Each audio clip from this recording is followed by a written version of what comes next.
কয়টা সাজনা হয়েছিল, সাজনা তো বৃষ্টি হাওয়ায় পড়েই গেছে, আর মনে হয় 4-5টা আছে, আজকে পেরে নেবে, নাহলে এগুলো নষ্ট হয়ে যাবে, বাড়তি হয়ে গেছে। দেখো কত মোটা মোটা হয়েছে, ওই দেখো পার উপরেরটা কেমন করে পারবি রে বাবা। এই দেখো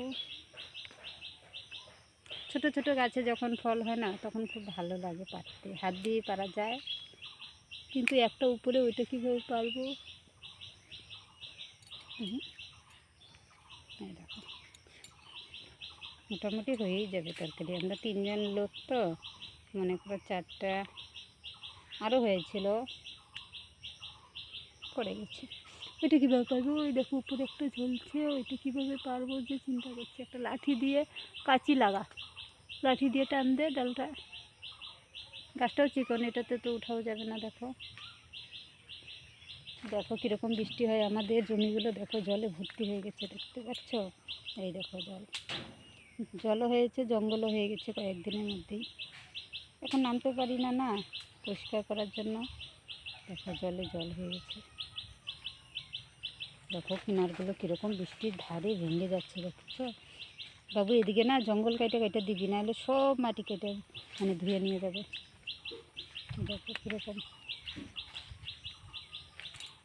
এই ডালটা ঘাম দিতে, এই গুড়িটার মধ্যে টান মারলেই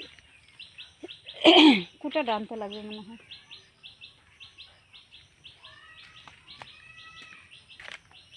দেখো কীরকম মানে গাছ সেদিন ভেঙেছিল, অনেক ডালপালা চারদিকে আছে, এখনও সরানো হয়নি। দেখুন এটা দিয়ে পারবি না বাবা, একটা লম্বা লাঠি আইনে মাথাটা একটু বেঁকায়া টান দিতে লাগবে। দেখো বৃষ্টির জন্য এখন সজনা গাছটা তাজা হয়ে গেছে। দেখো ওই পাশেরটাও হয়েছে। এই দেখো কলা গাছের এখানে দেখা যাচ্ছে না কত জল। এই দেখো, এই দেখো আমাদের বেগুন খেতে কত, বাবু একটা বেগুন ছিল রে, গাছটা নষ্ট হয়ে যাবে, বেগুনটা নিয়ে আসছি। এই দেখো কত জল হয়েছে, এখন আর ওই পাশে আমি জল ভেঙে আর যেতে পারবো না।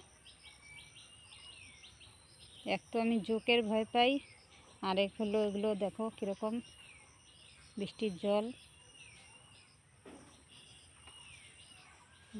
আজকে সকালবেলায় এত বৃষ্টি হয়েছে মানে বলার মতো নেই, সেই বৃষ্টি হয়।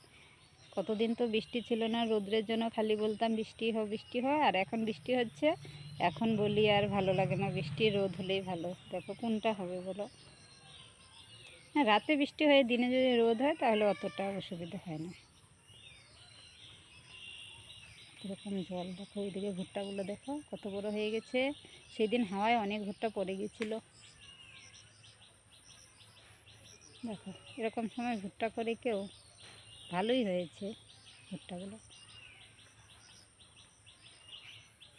পারিস, দেখি কিভাবে পারে।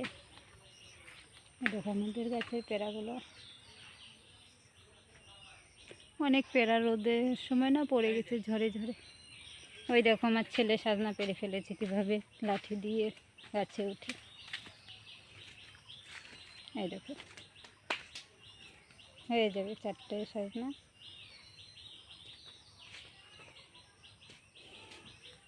গাছটা বেশি বড় না, এই যে ছোটই।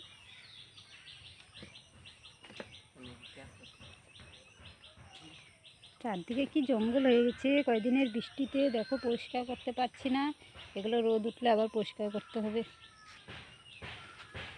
এই দেখো ধুতরা ফুলের গাছগুলো একদম বৃষ্টি হাওয়ায় কীরকম হেলে গেছে, দেখেছো।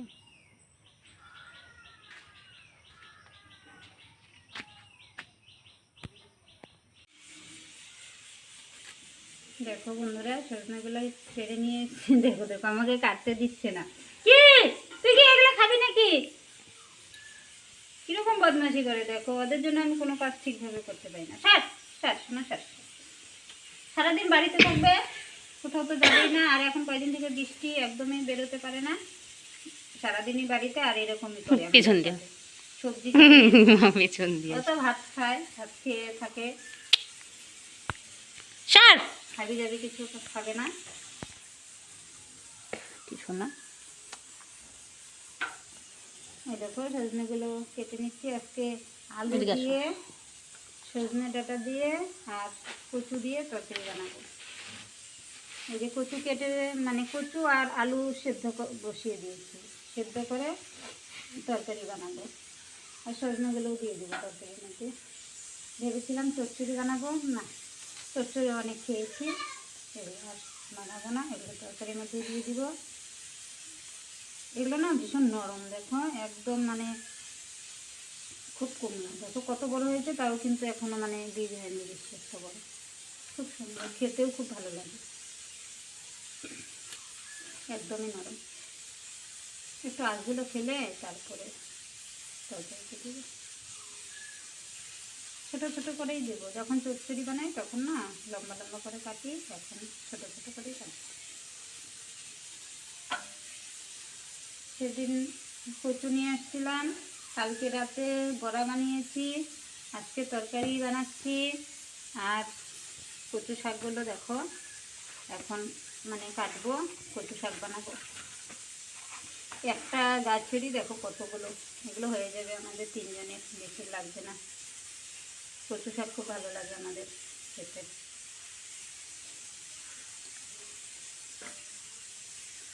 রান্না বসিয়ে দিয়েছি, আলু আর কচু সেদ্ধ হচ্ছে, সেদ্ধ হলে তারপরে ভাত বসিয়ে দিব, তারপরে এগুলো কেটে রান্না করব।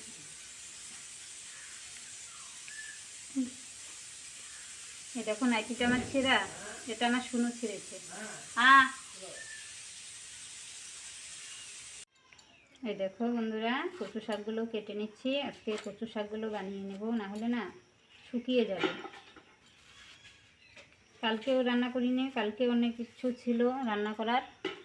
পাট শাক ছিল, পাট শাকের বড়া বানিয়েছিলাম, তারপরে কচুর বড়া বানিয়েছিলাম।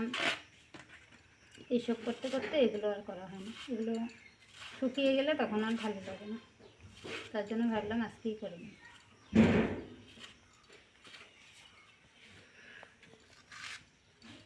বালতিতে রাখছি, বালতিতে একবারে ধুয়ে নিয়ে আসবো ভালো করে।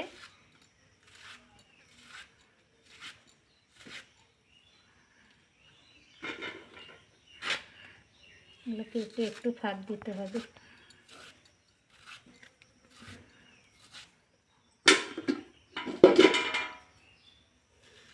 কচুটা অনেক বড় ছিল, তার জন্য শাকগুলো অনেক, কচুটাও অনেক বড় ছিল। রান্না করেছি, বড়া করেছি, আজকে আবার রান্না করছি।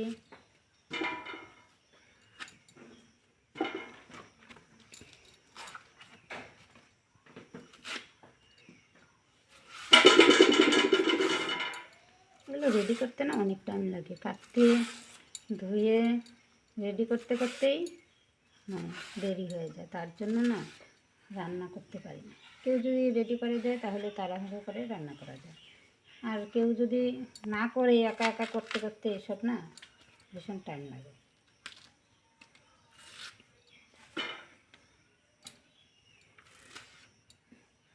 আর বৃষ্টির দিন তো উঠতে উঠতে একটু দেরি হয়ে যায়। আর সকালবেলা উঠেছি, বাস দেখি বৃষ্টি নেমে পড়েছে, তখন কি আর কোনো কাজ করা যায়? তারপরে গিয়ে আবার শুয়ে পড়লাম, আবার উঠতে দেরি হয়ে গেল, কাজও দেরি হয়ে যায়।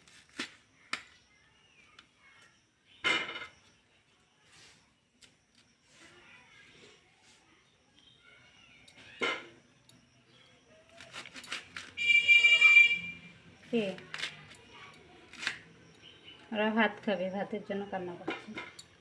ভাত বসিয়ে দিয়েছি, হয়ে যাবে, এখানেই দিয়ে দেবো।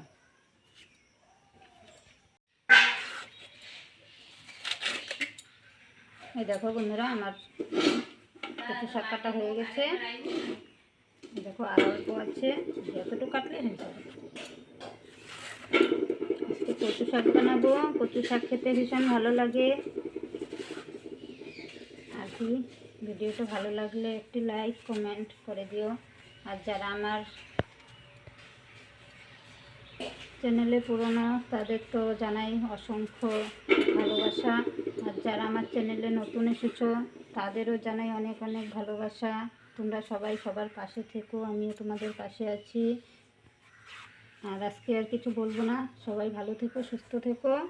আবার দেখা হবে নতুন একটি ব্লগে। বাই।